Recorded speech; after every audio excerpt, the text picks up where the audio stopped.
किसी भी एक में बस कट ऑफ पार करेंगे तो बस नहीं हो पाएगा। लेकिन उसमें कुछ गलतियां थी, जैसे मेंस में कम नंबर, मेंस में बहुत ज़्यादा माइनस मार्किंग। कुछ दिन अफसोस था कि नहीं हुआ। फिर से हम सोचे फिर से प्राइवेट कंपनी ज्वाइन कर लेते हैं। बहुत चीज़ें 4-5 बार आंखों के सामने से जा रही हैं, बहुत ध्यान से उसको ना पढ़ो तब भी दिमाग में टच कर जाता है, हाँ ये तो पढ़ा हुआ था। ये नहीं कि पहले देख लिए हाँ ऐसा पेपर आता है लाओ इसी को उठा लेते हैं, नाउन सिर्फ 5 प्रश्न है तो 5 प्रश्न नाउन पढ़ लेते हैं। पेपर अगर उठा लेते हैं डायरेक्ट तो डर लगने लगता है। Hello everyone, my name is Sagar Rana और मैं आपका स्वागत करता हूं एग्री कोचिंग चंडीगढ़ के यूट्यूब प्लेटफॉर्म पे। तो आज हम बात करेंगे मनीष सिंह से। मनीष हमारे AIR-1 है, AIR-1 IPS CFO 2024 की। तो आज हम इनसे बात करके जानेंगे इनकी स्ट्रेटेजी और कंटिन्यू करेंगे पिछले सेशन को। तो मनीष जी, आपने जैसे इंट्रोडक्शन दिया था अपने इंटरव्यू सेशन के लिए, जैसे आपने प्रिपेयर किया था उसी तरह से अपना इंट्रोडक्शन यहाँ पे दीजिएगा, ताकि हमारे इन बच्चों को भी पता चल सके कि जो AIR-1 है उसका इंट्रोडक्शन या उसका इंटरव्यू उनसे अलग नहीं होता, उनका जो सेशन है वो भी सिमिलर रहेगा। तो प्लीज एक बारी अपना इंट्रोडक्शन जैसे आपने पहले किया हुआ था, जिस चीज को प्रैक्टिस किया हुआ था, वही एक बारी इंट्रोडक्शन यहाँ पे दे दीजिए। Thank you sir. मेरा नाम मनीष सिंह है, मैं उत्तर प्रदेश का निवासी हूँ। मैंने BSc एग्रीकल्चर सन 2021 में गोरखपुर गोरखपुर से उत्तीर्ण किया। उसके बाद मैंने कुछ प्राइवेट कंपनी में काम किया और ये मेरा उसके साथ मैं तैयारी करता रहा। ये मेरा IBPS CFO के लिए दूसरा अटेम्प्ट था और इस बार मैं सफल हुआ। मनीष, अपनी कुछ स्ट्रेटेजी के बारे में बताएंगे, जैसे आपने किस तरह से प्रिपेयर किया था आपके प्री के लिए, आपके मेंस के लिए, इंटरव्यू के लिए, अलग अलग जो प्रिपरेशंस थी उसके बारे में कुछ बताएंगे आप हमारी जनता को। हाँ, तो उसके लिए सर पहले हम प्री से शुरू करते हैं। प्री में इंग्लिश में मैंने जो किया, तो पहले इंग्लिश में तो बेसिक क्लियर किए, जैसे शुरू से कहते हैं नाउन पर नाउन, वही पूरा ग्रामर पहले पढ़ लिया। ग्रामर के पढ़ने के बाद मैंने वोकैब लगाया, वोकैब की क्लास रोज़ लगाई और वोकैब से ही इडियम्स तैयार हो जाते हैं। वोकैब डायरेक्ट नंबर से आ जाता है और ग्रामर अगर बेसिक तैयार है तो कोई भी पैसेज आ रहा है, आरसी आ रहा है तो समझ में आने लगता है। फिल इन द ब्लैंक्स समझ में आती है ग्रामर से ही कि कौन सा भरा जाएगा, वोकैब उसमें मदद कर देता है। और आरसी रोज़ अगर लगा रहे हैं, 1 लगा रहे हैं, 2 लगा रहे हैं, तो होता है तो पेपर में आसानी हो जाती है। और आरसी से हेल्प मिलती है। जैसे कि यूपी में या बिहार में तो पहले ही हिंदी का टच ज़्यादा है, तो इंग्लिश से बहुत दूर हैं, तो वहाँ पे इंग्लिश पढ़ने में और दिक्कत आती है। तो उसके लिए आरसी बहुत ज़रूरी हो जाता है कि अगर रोज़ पढ़ रहे हैं तो वहाँ पेपर में लगाएँ या ना लगाएँ, लेकिन और चीज़ फिल इन द ब्लैंक्स लगाना है तभी वो बहुत ज़्यादा हेल्प कर देता है। बहुत अच्छी चीज़ बताई आपने कि इंग्लिश के लिए यूपी, बिहार या फिर हमारे जो स्टेट्स हैं जहाँ पे हिंदी ज़्यादा चलती है, तो वहाँ पे दिक्कत आती है। तो उस चीज़ के लिए आपने बताया कि आरसी और जो फिल इन द ब्लैंक्स हैं, उन चीज़ों पे फ़ोकस किया जाए। बच्चे आरसी पे अच्छे से फ़ोकस करेंगे, डेली 1 या 2 आरसी कंप्लीट करेंगे, तो उस चीज़ से भी उनको फ़ायदा मिलेगा, है ना? जी। कंटिन्यू कीजिए अपनी अगले सब्जेक्ट्स के बारे में। उसके बाद अगर मैथ में देखें है तो अगर आपकी इंग्लिश कमज़ोर है, तो मैथ या रीज़निंग को एक करना पड़ेगा कि ओवरऑल हमारा पार हो जाए। क्योंकि अगर किसी भी एक में बस कट ऑफ पार करेंगे तो बस नहीं हो पाएगा, क्योंकि इस बार भी 36 नंबर थी तो कट ऑफ पार करने से नहीं हो सकता है। तो एक सब्जेक्ट को बहुत मजबूत कर लें, या तो रीज़निंग को कर लें या तो मैथ को, जिसमें आपका इंटरेस्ट है। तो इसमें मैथ में तो मैंने पहले बेसिक किया था, उसके बाद प्रैक्टिस कुछ की और इस साल तो बस मैंने मॉक लगाए। लेकिन मॉक के बाद उसका एनालिसिस, मतलब 50 सवाल आ रहे हैं तो 50 लगा के कोशिश कर रहे हैं।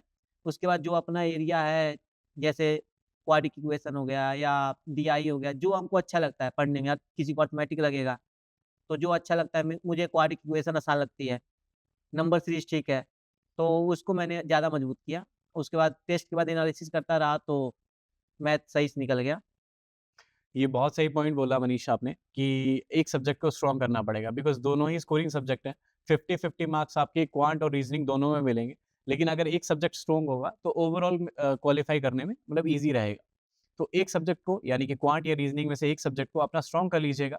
और इंग्लिश अगर आप क्वालीफाई कर पाते हैं तो अच्छी बात है, अच्छे नंबर ला पाते हैं वो बहुत अच्छी बात है। उसके लिए प्रैक्टिस जो सर ने बताई है अभी कि आरसी की करनी है और फिल इन द ब्लैंक्स और वगैरह की सभी चीज़ों की डेली प्रैक्टिस करनी है, तो उस चीज़ से वो क्वालीफाई हो जाएगा। व्हेयरएज़ अगर रीजनिंग और क्वांट की बात करेंगे, तो रीजनिंग और क्वांट में एक सब्जेक्ट को जो आपका सही है, वो उस चीज़ को स्ट्रॉन्ग कीजिएगा और दूसरे सब्जेक्ट को इतना कर लीजिएगा कि एटलीस्ट जो कट ऑफ है वो क्वालीफाई हो जाए। मनीष, आपने बताया कि this is your second attempt, मतलब आपने दूसरा अटेम्प्ट दिया है। जी। तो इससे पहला जब अटेम्प्ट हुआ था, उसमें क्या कमियाँ रह गई थी?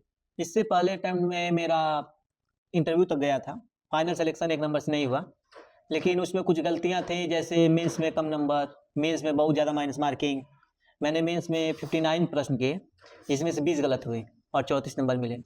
तो ये वहाँ बहुत बड़ी मिस्टेक थी कि इतना ज़्यादा अटेम्प्ट किया लेकिन एक्यूरेसी नहीं थी। और ये हुआ कि शुरू में कुछ प्रश्न गलत हुए, तो लगा कि अब होगा नहीं, तो उसके बाद मैंने 59 नहीं करने चाहिए, मन था कि नहीं करेंगे, लेकिन लगा नहीं हो रहा है तो हम क्या किए वहाँ पे कर ही देते हैं 59। ठीक है, मतलब आपने ज़बरदस्त प्रेशर के चक्कर हाँ, में तो आपने प्रेशर के चक्कर में एक्स्ट्रा अटेम्प्ट कर 59 दिया। किया और 5 नंबर माइनस हुआ तो सिलेक्शन 1 नंबर से नहीं हुआ जबकि। ठीक है, तो इस चीज़ को आपने नेक्स्ट सेशन में मतलब नेक्स्ट इसमें कैसे इम्प्रूव किया आपने? इस सेशन में इस बार मैंने जो भी किया तो इस बार था कि गलत नहीं करने हैं लेकिन कुछ तो गलत हो जाते हैं। तो इस बार मैंने अपने जानबूझकर था कि 57 अटेम्प्ट किए थे, जिसमें से 8 गलत थे, तो 47 मार्क्स आए थे। Okay, okay, okay. ठीक है, तो जो आपका ये सेकंड अटेम्प्ट था, इसमें आपने कुछ अलग चेंजेस किए थे जो पहले सेशन में कमियाँ रह गई थी, वो क्या कमियाँ थी? पहले बार में मैंने बहुत ज़्यादा मॉक टेस्ट नहीं दिए, तो आता है जो प्रश्न आ रहा है वो भी गलत हो रहा है पेपर में, वहाँ जाके गलत हो रहा है। ओके। तो इस बार था मैंने ज़्यादा मॉक टेस्ट दिए, तो कुछ प्रश्न होते हैं जो आ रहे हैं लेकिन गलत हो रहे हैं। 1-2 वहाँ भी हो जाते हैं लेकिन अगर ना दें मॉक टेस्ट तो ज़्यादा हो जाते हैं, कि 3-4 बाहर आके पता चलता है, याद आता है कि हाँ, ये तो सही था लेकिन गलत हो गया मुझसे, नहीं होना चाहिए था। तो उसका अफ़सोस जीवन भर रहता है। 1 साल हमको भी रहा 3-4 प्रश्न जो नहीं होने चाहिए थे। लेकिन इस बार था कि हाँ, गलत है तो गलत है। ये जो आपने बताया अभी कि आपको अफ़सोस रहा, तो अफ़सोस जब रहा तो आपको इस चीज़ से आपने किस तरह से आप उभरे और किस तरह से आपने इस चीज़ों को टैकल किया? तो पहले कुछ दिन तो जब रिज़ल्ट आया और 1 नंबर से नहीं हुआ तो कुछ दिन अफ़सोस था कि नहीं हुआ। फिर से हम सोचे फिर से प्राइवेट कंपनी जॉइन कर लेते हैं, कि अच्छा कमा रहे थे, क्या करना है, क्या दिक्कत है? हुँ। लेकिन फिर सोचा कि 6 साल इतना मेहनत किए, फिर से यहाँ तक गए। उसके बाद ये भी सोचा कि मैंने दीपक सर को मैसेज किया, सर मैं क्या करूँ, प्राइवेट कंपनी जॉइन कर लूँ कि ये कर लेता हूँ? तो उन्होंने भी समझाया कि इतना है कि अब इतना तैयारी किए हो, 6 साल पढ़ लिए हो, हुँ, 4 साल एग्रीकल्चर पढ़े, 2 साल तैयारी कर रहे हो, तो क्यों छोड़ना है? हुँ, हुँ, कि हुँ। देते हैं एक अटेम्प्ट और।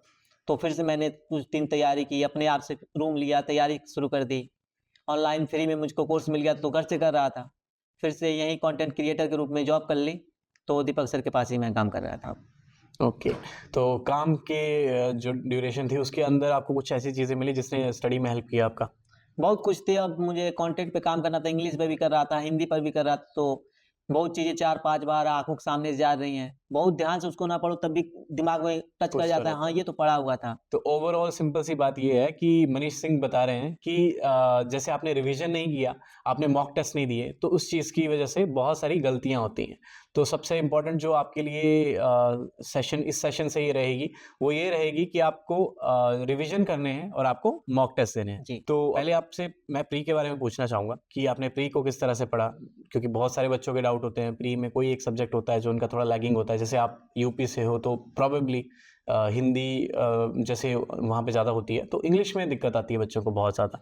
तो किस तरह से आपने प्री को ये किया था? हाँ, जैसे नॉर्थ इंडिया में सबको ही हिंदी के टच में है, हिंदी आ रही है, तो इंग्लिश बहुत बर्डन बन जाता है सिर पे कि इंग्लिश को कैसे समझें।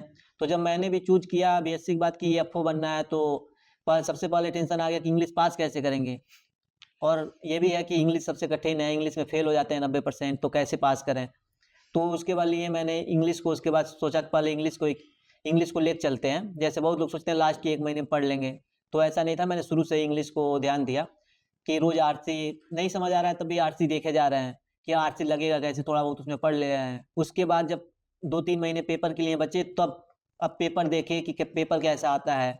कुछ आइडिया हो गया कि ऐसा पेपर आता है, तो उसके हिसाब से कि अब आरसी तैयार है, थोड़ा समझ बन चुकी है, ग्रामर पूरा पढ़ चुके हैं एक बार, जो क्लासेस थे लगा चुके थे, नोट बन गए हैं कि अब क्लास उसकी नहीं देखनी है। तो अब क्या किए, थोड़े बहुत वोकैब पढ़ लिए, अपना एरिया चुन लिए कि हमको किस एरिया में जैसे टेस्ट दे रहे हैं, एनालिसिस कर रहे हैं कि कौन-सा एरिया मेरे से बार-बार गलत हो रहा है, नहीं सही हो पा रहा है। कौन-सा एरिया है जो मेरा मजबूत है, गलती नहीं हो रहा है। तो जो मजबूत है उसको मैंने और मजबूत कर लिया कि इसको नहीं गलत करना है और जाके पेपर में पहले यही कर लेंगे। उसके बाद टाइम बचेगा तब जाके जो गलत हो रहे हैं उस पे सोच सकते हैं। ठीक है, तो इंग्लिश में आपने इस तरह से प्रिपेयर किया कि मतलब आपने जो भी कमियाँ थी पहले तो थरोज़ आपने पढ़ा उसको। जैसे मान लीजिए आपने हाँ, पहले बेसिक पढ़ लिए पूरा। ग्रामर पूरा पढ़ा, हाँ, आपने बेसिक सारा कवर हाँ, किया। ये नहीं कि पहले देख लिए हाँ, ऐसा पेपर आता है लाओ इसी को उठा लेते हुँ, हैं। हुँ, हुँ। नाउन सिर्फ 5 प्रश्न है तो 5 प्रश्न नाउन पढ़ लेते हैं, ऐसा नहीं नहीं, था। नहीं। पहले पूरा ग्रामर बेसिक पढ़ लिया था, उसके बाद आगे की सोचे कि ठीक है। पेपर के हिसाब से चलते हैं अब। तो इस तरह से ही आप भी अपनी इंग्लिश की अप्रोच रख सकते हैं कि आपको सब कुछ थॉरोली पढ़ना है, अच्छे से पढ़ना है, उसके बाद में ही प्रैक्टिस करनी है। हर एक जो इंग्लिश का मॉक होगा वो अच्छे से देना है। जब आप प्रैक्टिस करोगे तभी आपको समझ आएगा कि कहाँ गलतियाँ हो रही हैं, कहाँ से ये चीज़ें सही हो सकती हैं। मनीष सिंह जो कि खुद बता रहे हैं कि इनको इंग्लिश से डर लगता था, वो इंग्लिश में ही अच्छे नंबर लेके आए हैं, 10 से 11 नंबर के बीच में इनके मार्क्स थे। तो उसको टैकल करने के लिए अगर इन्होंने इस तरह से अप्रोच किया तो आप भी इस तरह से कर सकते हैं। तो मनीष जी, अब नेक्स्ट सब्जेक्ट हमारा रीजनिंग, उसके ऊपर आप बताइए कि आपने उसको कैसे प्रिपेयर किया था? रीजनिंग और रीजनिंग को देखा तो मैंने इसमें भी देखें, तीनों विषय को मैंने पहले बेसिक ही पढ़ा था। अब ये नहीं, पेपर अगर उठा लेते हैं डायरेक्ट तो डर लगने लगता है कि ये भी नहीं हो रहा है, तो इसमें भी पहले बेसिक पढ़ के एक बार क्लास लगा ली पूरी। पूरी क्लास लगाने के बाद अब जो मुझको इंटरेस्ट आ रहा है उसका पेपर देख रहे हैं कौन से बार-बार आते हैं, कि पजल ये पजल है सिटी अरेंजमेंट सर्किल में बार-बार आ रही है, तो इसको क्यों ना मजबूत कर लें। तो उसके बाद अब उस पर टेस्ट लगा रहे हैं, तो सबसे पहले टेस्ट में भी उसी पे जाके टैकल कर रहे हैं कि पहले इसको पढ़ लेते हैं, उसके बाद दूसरे सवाल पे जाएँगे। तो बार-बार टेस्ट के बाद उसका एनालिसिस बहुत ही अच्छे से करना पड़ता था। तो मैंने जितने टेस्ट हो चुके दिए, लास्ट के महीने में तो रोज़ एक टेस्ट देना है, उसका एनालिसिस करना है।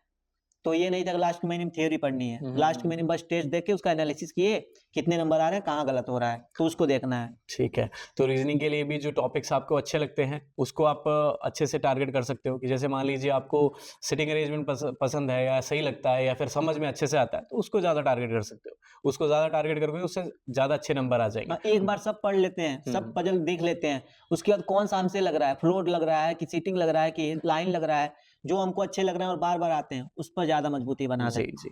तो अपना जो टॉपिक है, जो आपको सही लगता है, उस पे ज़्यादा फ़ोकस करना है, जो कम आपको सही टॉपिक लगते हैं, जो कम अच्छे से आते हैं, उन पे आप बाद में फ़ोकस कर सकते हो। मनीष, तो ये तो रही आपकी सिर्फ़ पज़ल्स की बात, बट आप ओवरऑल रीज़निंग को कैसे अटेम्प्ट करते थे? जब टेस्ट लगा रहे हैं या तो वहाँ एग्ज़ाम दे रहे हैं, तो वहाँ ये रहता था कि पहले मिसलेनियस जो आते हैं, जैसे साइलोगिज्म हो गया या ब्लड रिलेशन हो गया, ये जो प्रश्न आते हैं, क्योंकि पजल में हो सकता है कि पजल लगाएँ और वो ना लगी।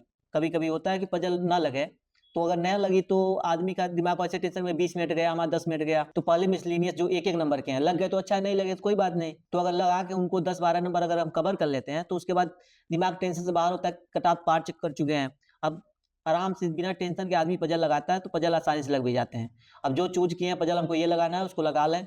1 लगी, 2 लगी, लेकिन मिसलेनियस से भी अच्छे नंबर मिल जाते हैं। तो ये आपका रीज़निंग का रह गया पार्ट। अभी क्वांट की तरफ मूव करते हैं। क्वांट को आपने किस तरह से पढ़ा था और किस तरह से उस चीज़ के लिए प्रिपेयर करा था? मेरा जो मेन था कि रीज़निंग और क्वांट को बराबर लेके चलते हैं, लेकिन अगर किसी का मजबूत है, तो वो एक सब्जेक्ट को मजबूत ज़्यादा कर सकता है, जिससे ओवरऑल कट ऑफ पार करनी है।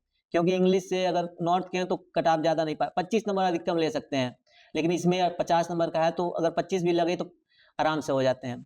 तो क्वांट में जो था, पहले इसमें भी बेसिक क्लास की, उसके बाद जैसा सर ने बताया कि ये बार-बार आते हैं, इन पर ध्यान ज़्यादा देना है, तो उसमें दिखा गया कि क्वाड्रेटिक इक्वेशन आ रही है, नंबर सीरीज़ आ रहे हैं, सिम्प्लिफिकेशन आ रहे हैं, डीआई हर साल आ रही है। तो अरिथमेटिक पर बहुत ज़्यादा ध्यान, पूरा अरिथमेटिक ना पढ़ा, तो एक बार देख लिया कि अगर ज़रूरत पड़ गई, ना लगा, कुछ अचानक हो गया, तो उस पर जाएँगे, नहीं तो इन्हीं से निकाल लेंगे। तो टेस्ट देना है हर बार, तो एनालिसिस में कि ये क्वाड्रेटिक इक्वेशन है, तो उसको लगा लें। उसको मजबूत रखें कि हर बार आ रही तो हर बार सही हो। 5 आ रही है, 4 सही हो जाए, तो इसके बाद डीआई लगा लें, क्योंकि हर साल डीआई आनी है। 1 कैस्लेट आना है, 2 कैस्लेट आ जाता है कभी-कभी। तो इनको अगर मजबूत रखेंगे, तो पूरा और नहीं दौड़ना है कि 40 मिनट में 50 प्रश्न नहीं कर पाएँगे। तो अगर 25 नंबर का हम इतना तैयार किए हैं, 25 नंबर हमको करने हैं, दिमाग में रख के चलते हैं 25 कर लेंगे। तो 25 के लिए मेहनत ज़्यादा कर लें। उसके बाद अगर टाइम बच जाता है, तो अच्छी बात है, कुछ और भी देख सकते हैं। बहुत सही बात बोली आपने मनीष कि दोनों में से एक सब्जेक्ट को स्ट्रॉन्ग करना पड़ेगा। और इनके तो चलो इसमें भी पहले डीआई नहीं लगाना है, हुँ, कि हुँ। डीआई लगाए वो भी फँस गया, कि अब इसमें भी गया 10 नंबर मिनट और डीआई के चक्कर में 5 नंबर के चक्कर में गया। इसमें भी पहले अगर क्वाड्रेटिक आ रहा है, क्वाड्रेटिक लगा लें 1-1 नंबर का। नंबर सीरीज़ आया है, सिम्प्लिफिकेशन आया, इसमें भी 10-12 नंबर इधर से निकालना है, उसके बाद डीआई भी जाएँ। जो आसान डीआई लग रही है, उसको चूज़ करें और 5 नंबर वहाँ से निकाल लें, 17 हो गया। सही बात बोल रहे हैं कि जैसे आपने एक सब्जेक्ट को चूज़ करना है, व्हेयरएज़ मनीष ने तो दोनों सब्जेक्ट चूज़ किए थे कि इनको ऐसा था कि रीज़निंग भी अच्छा है इनका और क्वांट भी अच्छा है, तो ये दोनों को साथ लेके चलेंगे। बट अगर आपको ऐसा लगता है कि आपका क्वांट अच्छा है या फिर रीज़निंग अच्छा है, तो एक सब्जेक्ट पे फ़ोकस करके वहाँ से ज़्यादा मार्क्स लेके जिस तरह से अप्रोच मनीष सर ने बताई अभी, उस तरह से आपने फ़ॉलो करना है, ठीक है? ये हो गया आपका प्री वाला पार्ट। लेकिन आपने मेंस के लिए किस तरह से प्रिपेयर करा था? बिकॉज़ मेंस में आपके पिछले साल बहुत नेगेटिव मार्क्स थे, तो उस चीज़ को आपने किस तरह से टैकल किया? मेंस में पढ़ा था तो पिछले साल भी पढ़ा था, लेकिन जो पढ़े अब प्रैक्टिस बिना जो कर रहे हैं प्रैक्टिस तो प्री में प्रैक्टिस करते रह गए और मेंस का प्रैक्टिस छूट गया। तो जो प्रैक्टिस छूटा तो उसमें लगे गलत होने और कभी-कभी होता है जब हमसे गलत हो जाते हैं तो हम टेस्ट देना बंद ही कर देते हैं कि 5 गलत हुए 15 गलत हो गए तो हम टेस्ट ही नहीं देंगे। क्यों दें? कि हमारे नंबर कम आ रहे हैं, हमारी रैंक कम आ रही है, तो आदमी डिमोटिवेट होकर टेस्ट देना बंद कर देता है। तो इस बार हमने वो नहीं किया कि टेस्ट देना बंद कर दें। हो सकता है पहले में 40 नंबर आए टेस्ट में, अगले में 38 आ रहे हैं, कि क्या किया मैंने कि कम हो गए, तभी दिमाग हो जाता है कि अब नहीं देंगे। फिर से 38 आ रहे हैं, 37 आ गए अगले में तो और टेंशन आ गई कि अब तो नहीं देना है कि अब लेकिन ऐसा नहीं करना है, गलत हो रहा है तो उन्हें देना है, एनालिसिस उसकी प्रॉपर करनी है, सॉल्यूशन जो जोड़े गए हैं उसमें उसको बढ़िया से पढ़ना है। वो एक सवाल नहीं होता है, एक सवाल देखेंगे तो वो 4 ऑप्शन है, चारों का सॉल्यूशन दिया है, वो 5 सवाल तैयार हो रहे हैं। तो टेस्ट पे तो बहुत जाना है और लेकिन उससे पहले बेसिक तैयार कर लें, रिवीजन करते रहें। बहुत ज़्यादा सोर्स भी नहीं देखना है, एक सोर्स पे रुके रहें, जिस पर आपका विश्वास है उस सोर्स पे रुके रहें। ज़्यादा सोर्स देखेंगे तो ज़्यादा पढ़ना पड़ेगा, उनकी स्ट्रैटेजी कुछ और होगी, उनकी कुछ और है, वो कुछ और सोच के बनाए हुए हैं। ठीक बता रहे हैं आप कि जो सोर्स है मेंस के लिए वो एक रखना है, क्योंकि आपको भी पता है, हमें भी पता है कि डेटा में वेरिएशंस आती हैं जी, और डेटा में वेरिएशन आएगी तो डेटा में वेरिएशन के चक्कर में बंदा बहुत कंफ्यूज हो जाता है। जब कंफ्यूजन आती है तो उसी के चक्कर में बहुत सारी गलतियां हो जाती हैं। तो क्या करना है, सोर्स एक रखना है, आपको जो क्रेडिबल लगता है, जो सही लगता है, वहां से आप उस सोर्स को रखिए, उसी चीज को कंटिन्यूअसली रिवाइज कीजिए। वो एक कोट भी आप जानते होंगे शायद कि एक किताब को 10 बारी पढ़ना बहुत अच्छा होता है कंपेयर टू 10 किताबों को एक बारी पढ़ना। तो जो एक किताब है उसको 10 बारी पढ़िए, बहुत अच्छे से पढ़िए, ताकि आपको हर एक जो फैक्ट है, हर एक जो चीज़ है वो अच्छे से याद हो। ठीक है। मनीष जी ने आपको बताया कि जो आपका मेंस है उसके लिए सबसे इम्पोर्टेंट जो पार्ट है वो है आपका मेंस के मॉक टेस्ट एंड आपकी रिवीजन, क्योंकि जो भी थ्योरेटिकल पार्ट रहता है, जो भी आपका ये कॉन्सेप्चुअल पार्ट रहता है, वो सारा आपको आता है, सभी को आता है ऑलमोस्ट। एक साल कोई प्रिपेयर कर लेगा तो कॉन्सेप्चुअल पार्ट तो सभी को आता है, बट जो फैक्चुअल पार्ट है ना, वो बहुत बड़ी भूलता है बंदा। तो उसको याद करने के लिए बार बार रिविजन्स करने पड़ेंगे और मॉक टेस्ट देने पड़ेंगे। तो मॉक टेस्ट और रिविजन्स विल बी योर की फॉर मेंस। मनीष, ये तो आपने बता दिया कि ओवरऑल आपने मेंस को किस तरह से टैकल करना है, बट मोस्टली बच्चों का ऐसा डाउट रहता है कि उनको जैसे एंटोमोलॉजी हो गया, पैथोलॉजी हो गया, ये सब्जेक्ट जो है ना वो ज़्यादा अच्छे नहीं लगते। तो बच्चे सोचते हैं कि ये सब्जेक्ट छोड़ दें तो उससे मतलब उसको छोड़ के भी उनका क्लियर हो जाएगा।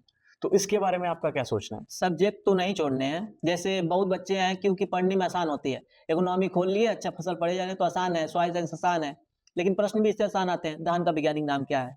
तो ये तो सब कोई करके आएगा ना, अगर 100 दे रहे हैं तो उसमें 99 करके आएँगे, लेकिन सिलेक्शन जो हम जो सोचे हैं और देखें जो माइनर सब्जेक्ट हैं, फिशरीज़ से 5 प्रश्न आए, अगर वो सही है तो वहाँ कोई नहीं सही करने वाला है। फिशरीज़ से, एंटो से, फॉरेस्ट्री से यहाँ नहीं सही होते हैं लोगों के, लेकिन एग्रो से अगर 3 आए तो 2 सब कोई सही कर लेगा। एक जो आया है पता नहीं आप पढ़े हैं कि नहीं पढ़े हैं, तो एग्रो को पढ़ना है, सॉइल को पढ़ना है, लेकिन उन पर फोकस ज़्यादा करना है।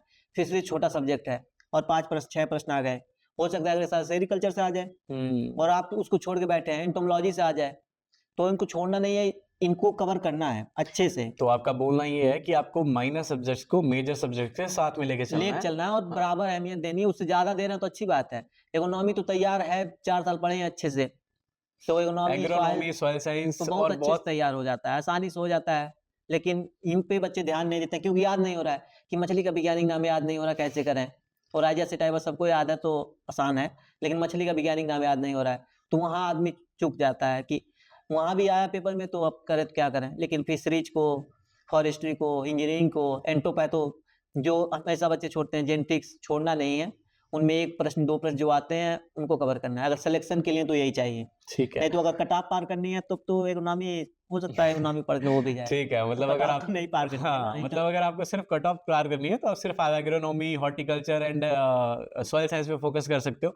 बट अगर आपको सिलेक्शन लेना है तो सभी subject, no matter the name of the subject, आपको सभी सब्जेक्ट को बहुत अच्छे से कवर करना है।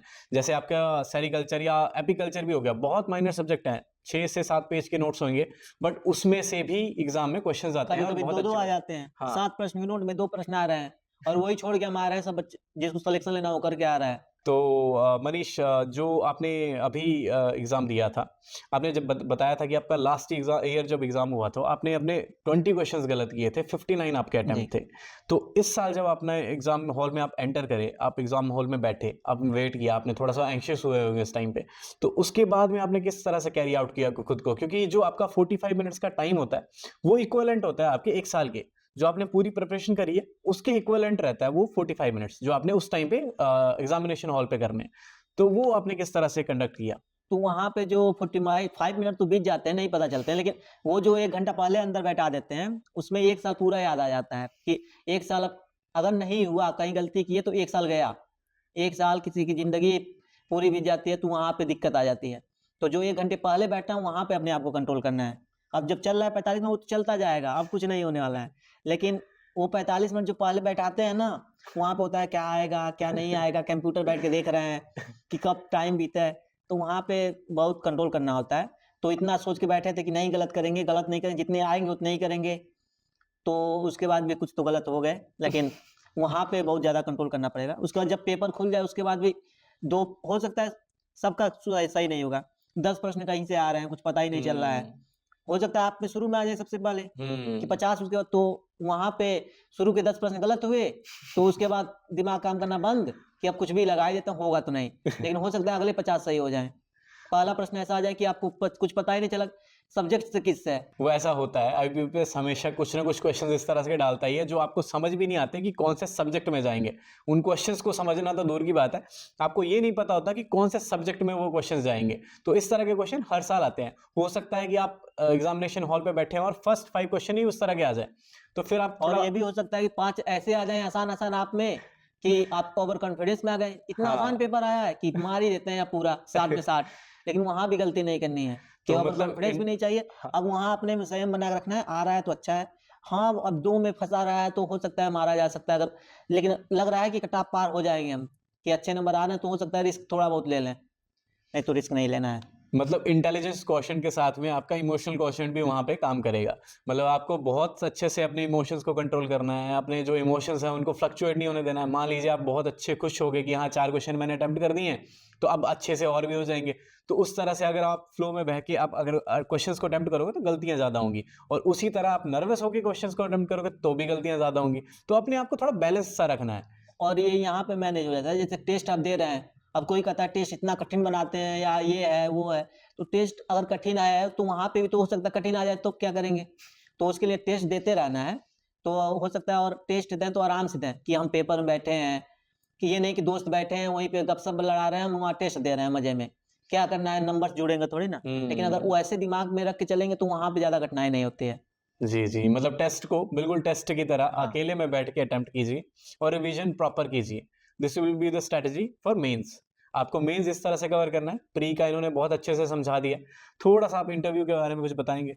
इंटरव्यू के लिए तो जैसा चल रहा है चलने दें। ये ऐसा नहीं कि अभी से लगे बैंकिंग खोल लिए कि बैंकिंग का प्रश्न पूछा जाएगा, कुछ लोग से पूछा जाता है, कुछ से नहीं पूछा जाता है। तो अभी से बैंकिंग पढ़ना शुरू कर दें, बैंकिंग को छोड़ दें। उसके बाद अपनी पर्सनैलिटी बढ़ाते रहें कि बात करने का तरीका क्या हो सकता है, दोस्तों में कैसे बात कर रहे हैं, कि दोस्तों में भी कोशिश करें कि अभद्र भाषा का प्रयोग करके बात ना करें। हुँ। तो अगर वहाँ से चलता आ रहा है, ये नहीं कि 1 महीने में आप मेंस दे दें, तो कितना इम्प्रूव कर सकते हैं। आप बैंकिंग याद कर सकते हैं, लेकिन अपनी भाषा बदलना कठिन हो जाता है वहाँ पे। कि अब वो पूछ रहा है एग्ज़ामिनर, तो ऐसा नहीं कोई भाषा कुछ भी तू तड़ाक उनको बोल दिए। तो अगर ऐसा बोल दिए तो हो सकता है, हम देखें पिछले साल भी 38 नंबर पाने वालों को 8 नंबर मिला, तो सिलेक्शन नहीं हुआ। तो ऐसा ना हो कि कुछ उनको गलत निकल जाए। तो ये तो अभी से तैयारी कर लें कि हम बोलना सीख जाएँ बस, और अगर बोल पा रहे हैं आसानी से तो बैंकिंग बाद में पढ़ा जा सकता है, बेसिक तो मेंस तैयार कर ही रहे हैं, इससे बाहर नहीं जाता इंटरव्यू में। ठीक है, तो इंटरव्यू के लिए इस तरह से रहेगा, मनीष जी ने जैसे बताया आपको अभी कि आपको अपनी लैंग्वेज पे उसके ऊपर कमांड अच्छे से बनानी है। मतलब आपको अपनी जो बोलने का तरीका है या बातचीत करने का जो तरीका है, उसमें थोड़ा-सा कॉन्फिडेंस लाना है। मान लीजिए आप इंट्रोवर्ट हो, जैसे खुद मनीष इंट्रोवर्ट है, तो ये ज़्यादा बात नहीं करते हैं लोगों से। तो इनको भी अपना जो तरीका है उस तरह से बनाना पड़ा। तो उस तरह के तरीके के लिए ना टाइम लगता है, तो टाइम पहले से लगा के रखें, मतलब पहले से इस चीज़ की प्रिपरेशन करते रहें, बट बैंकिंग का ना पड़े। बैंकिंग का इसलिए ना पड़े क्योंकि क्वेश्चंस तो आएँगे, बट अगर आप उनको मना भी कर दोगे ना कि मुझे नहीं आता है, तो वो उस चीज़ पे नेगेटिव नहीं होएँगे। और बट लास्ट अगर के 1 महीने में तैयार भी हो जाता है। अब हाँ, मेंस पढ़ने के बाद हमारे पास पूरा टाइम है, क्या करेंगे? मेंस से अब एग्ज़ैक्टली, बैंकिंग पढ़ लेंगे एग्ज़ैक्टली। क्योंकि हमारा बेसिक तैयार है, और कुछ अपने बारे में जान लेंगे। और वहाँ एक चीज़ है, कोई भाषा का कोई फ़र्क नहीं पड़ने वाला है। इंग्लिश में इंट्रोडक्शन, ये नहीं कि हम इंग्लिश में इंट्रोडक्शन याद नहीं हो रहा तो रटे जा रहे हैं। हम 2 बार दिए हैं, हिंदी में ही दिए हैं। पिछले साल इंट्रोडक्शन पूछा गया था तो हमने हिंदी में दिया था, अच्छे नंबर मिले हैं। कोई भाषा का प्रेशर नहीं है कि इंग्लिश में इंट्रोडक्शन रट रहे हैं, हुँ। याद नहीं हो रहा है, वहाँ जाके भूल जा रहे हैं। ऐसा थोड़ी ना उनको पता नहीं चलेगा कि ये इंग्लिश में इंट्रोडक्शन रट के आया है। अगर उनको तो रटा है पता तो चल पता जाता चल है, जाएगा उनको तो पता कि चल ये रट जाएगा। के आए हैं इंग्लिश में, अब यहाँ से फिर से अपने आ गए हैं हिंदी भाषा पे कि अब बस यही था फिर इंग्लिश। वो जान-जान के आपसे इंग्लिश में क्वेश्चन पूछेंगे। तो ऐसा कुछ ना करें, अगर हिंदी आ रही तो अच्छे से इंग्लिश में हिंदी में तैयार इंट्रोडक्शन कर लें, हिंदी में बता दें, हुँ। कोई दिक्कत नहीं होगी। जिस लैंग्वेज में आप कंफर्टेबल हो उस लैंग्वेज में इंटरव्यू की प्रिपरेशन करनी है, और जो प्रिपरेशन है जैसे मनीष ने बताया आपको अभी कि जो आपका एग्रीकल्चर है उसकी प्रिपरेशन आप कर ही रहे हो, बैंकिंग की प्रिपरेशन जब मेंस का एग्जाम हो जाएगा उसके बाद करनी है, और जो लैंग्वेज और जो आपका कैरी करने का आपको अपना तरीका है उसको चेंज करने के लिए या उसको सही करने के लिए पहले से ही प्रिपरेशन करते रहना। ये तो हो गया ओवरऑल इंटरव्यू का गाइडेंस, बट मनीष, मेरे हिसाब से बच्चों को बहुत उत्सुकता होगी कि उनको जानना होगा कि आपका इंटरव्यू कैसे हुआ था, बिकॉज आपका इंटरव्यू दोनों टाइम आपने हाँ। बताया हिंदी में हुआ था। हाँ। तो उनको जानना होगा कि उनका आपका इंटरव्यू हुआ क्या, क्वेश्चन क्या पूछे गए थे और आपने किस तरह से डील किया। जैसे पहली बार था तो हमारे दिमाग में ये था कि और मेंस में हमको लग रहा था कम आ रहे हैं, जबकि कट ऑफ से ठीक थे। तो हमने कोई तैयारी नहीं की, सैंडल पहन के हम गए थे देने इंटरव्यू इस बार अच्छे से गए थे जूता पहन के। तो ऐसा कॉन्फिडेंस में ना गिराना है, ना ऊपर आना है कि बहुत ज़्यादा नंबर कट ऑफ से ऊपर हैं तो इंटरव्यू बेकार दे देंगे तब भी कुछ नहीं होगा। तो ऐसा नहीं करना है, प्रॉपर जाना है। हम टाई नहीं लगा गए थे दोनों बार। ज़रूरी नहीं, बहुत बच्चे आ हाँ, जाते हैं टाई कौन सी नहीं। टाई लगाएँ, क्या लगाएँ? तो टाई नहीं लगाए थे। ईज़िली फॉर्मल पहन के दिया जा सकता है। तो अंदर गए, वो वेलकम भी करते हैं, बैठने को बोलेंगे तो आराम से बैठ जाएँ। तो उसके बाद हो सकता है इंट्रोडक्शन पूछा जाए या ना पूछा जाए। तो इंट्रोडक्शन देके जो भी पूछें, जैसे पिछले बार पूछे वो हमसे 6 प्रश्न बैंकिंग के पूछ लिए तो हमको आता ही नहीं था। एक राउंड घूम गया लेकिन 6 लोग थे, 6 लोग एक-एक प्रश्न बैंकिंग से पूछे, हमको कुछ पता ही नहीं चला। तो अंत में जब हम कुछ नहीं समझ आया कि अब करें तो क्या करें? हम सोचे कहीं निकाल ना दें, 6 प्रश्न गया, रात हो रही थी। तो हम कह दिए मैम हमको बैंकिंग का पता ही नहीं है। तो उसके बाद वो लगे पूछने तो बजट पे आ गए, क्योंकि बजट तो बैंकिंग से नहीं था कि बजट तो हमको जानना ही चाहिए था। बिल्कुल। तो बजट ये सब तो हमारा बढ़िया तैयार था। तो ये सब निकल गया। तो उसके बावजूद जबकि पहला राउंड एकदम बेकार गया तो अच्छे नंबर मिले। कितने तो मार्क्स आए थे आपको? पिछले साल हमारे 15-16 नंबर थे। 15-16 नंबर, 6 क्वेश्चन नहीं आंसर करने के हाँ, बाद? पहले 6 नहीं दिए थे, लेकिन उसके बाद जब आए एग्रीकल्चर में आया, जब अपने एरिया में आ रहा है तब तो हमको कर सकते हैं ना, जब एरिया अपना हो तो अच्छा हो। ठीक है, मतलब basically it's not about knowledge, it's about कि कॉन्फिडेंस कैसा रहता है हाँ। आपका, आप कैसे कैरी करते हो खुद को और किस तरह से आप रहते हो, उस ये भी चीज़ के हो ऊपर सकता है है। 6 प्रश्न ना आने के बाद वहाँ पे कुछ भी अब किए जा रहे हैं। हाँ, मतलब जवाब जो देने हैं, जो आपके सही से आते हैं जवाब वही देने हैं, जो नहीं आते हैं वो नहीं देने हैं। इस तरह से आपको अप्रोच रखनी पड़ेगी आपके इंटरव्यू में। जो नेक्स्ट आपका भी जो रीसेंट इंटरव्यू हुआ उसमें कैसा था मतलब आप बताइए? इसमें तो सर प्रिपरेशन भी ठीक था, उसके बाद बहुत लोग कहे कि इंटरव्यू को मैनिपुलेट भी किया जा सकता है कि अपने हिसाब से इंटरव्यू चलाते हैं। ओके। लेकिन उनको ये नहीं लग रहा है कि जो आगे बैठा है 40 साल से ड्यूटी करके, उनको मैनिपुलेट कर रहे हैं, उनको भी हो सकता है वो हँस रहे हैं, आपको मज़ा आ रहा है कि हम जैसा चाह रहे हैं तो वैसा हो रहा है। जैसा वो चाह रहे हैं उससे चलते हैं। हमारा ये था कि कुछ भी नहीं करना है, ये नहीं कि कुछ लोग इंट्रोडक्शन में जोड़ देते हैं कि ये जोड़ देंगे तो यहाँ से प्रश्न पूछे जाएँगे, इसमें ये जोड़ देंगे, वो सोच के गए हैं और इंटरव्यू भी वैसा जा रहा है। बाहर आए खुश हुए कि इस बार तो नंबर अच्छे आएँगे और मिले 8-9 नंबर, हो जाता है कुछ लोगों के साथ। लेकिन वो इस बार फ्री होके गए थे, कुछ करना नहीं है, चुपचाप जाएँगे, बैठेंगे, जैसा वो पूछेंगे वैसा बताएँगे। तो कुछ बैंकिंग के टर्म पूछे गए, अधिकतर एग्रीकल्चर के पूछे गए, तो बताते गए, 1-2 प्रश्न अगर नहीं आए तो छोड़ा गया। लेकिन गलत कोशिश करें गलत ना बताएँ, क्यों गलत बताएँगे तो ये होगा ना कि इनको लगता है कि हम बैंकिंग से तो हमको एग्रीकल्चर आएगा नहीं तो गलत बोल रहा है हमारे सामने। तो तो गलत उस ना तरह से बताएँ, नहीं करना है, मतलब आपको ऐसा करना है कि जैसे मान लीजिए आपको आंसर नहीं आता है, तो उस चीज़ के तो लिए आप सॉरी सॉरी बोल बोल सकते सकते हैं, हो, प्यार से कोई इश्यू सॉरी नहीं बोल है। देंगे, हाँ क्या इश्यू जी, है? ऐसा थोड़ी 40 पूछेंगे और 40 का वैज्ञानिक तो है नहीं, बिल्कुल, वैज्ञानिक भी बिल्कुल। हो सकता है डिस्टर्ब हो जाए 40 प्रश्न में गलत हो गया।